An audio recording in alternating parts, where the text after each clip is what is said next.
We are heading down from the top of the Gornergrat mountain above Zermatt, and we decided to take the train part of the way and then walk the rest of the way down into the village at the valley bottom. Now, as you're riding down the train, you have choices of what station to get off and to decide how long a walk you want to make.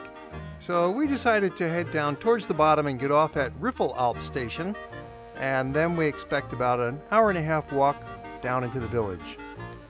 And for us, that worked out very nicely. And it's a nice hike down. We're going to take a stroll downhill and downhill and downhill. It's all downhill. Some Swiss people love to hike uphill. They feel it's better exercise, but for us, going downhill is just the ticket. You kind of get into the groove and enjoy the scenery, especially with the Matterhorn off there in the distance. And you can kind of float down when you get into the flow of the right speed and the right angle with your feet, or so it would seem.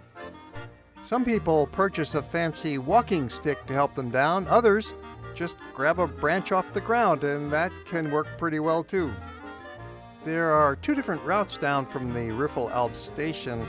We went to the left side of the train tracks, heading over towards Hotel Riffelalp. We didn't go to the hotel, but it's there if you wanted to stop in for a break. You could even stay at that fancy hotel.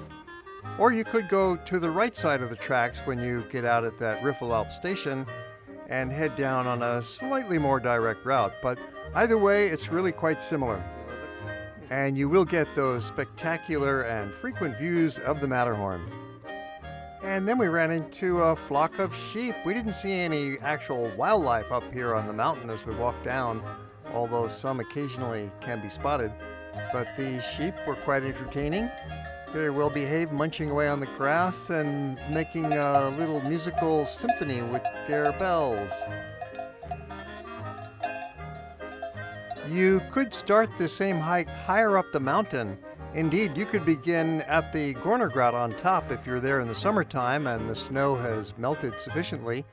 And that would take you about 5 hours to walk all the way down from the mountaintop into Zermatt village down in the valley bottom. Or you could start at Rotenboden, a little bit further down from the top. And there's a nice walk over to a lake called Riffelsee, and you get a beautiful picture of the Matterhorn. Or you could start at Riffelberg, another station further down.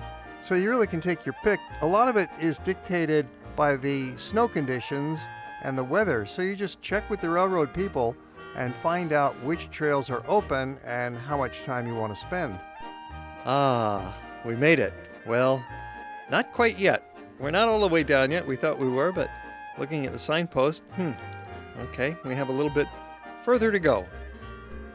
Timber production is important to the economy still, and of course they do it in a very ecological way with selective logging. A lot of it used for firewood, which they neatly stack up to dry. Some more downhill legs, passing a new house. They build the new ones in the old style using the local materials. There's lots of lumber here, lots of trees growing all around. It's primarily a forest of larch trees, which is that same building material that they've used for centuries in the area. It's very durable hardwood. We finally reached a paved road, a narrow road, but there's signs of civilization and progress. Now, some of us thought it would be easier to walk along the paved road to get back into Zermatt, and others thought a more direct route was continuing on dirt paths and passing the houses. Turns out those who took the paved road took about a half an hour longer to get back to the village than those on the dirt path. At the end of the walk, we took a little break to nurse our feet, check our shoes, and have a rest. We have a large series of movies about Interlaken and other parts of Switzerland on our website and our YouTube channel. Have a look.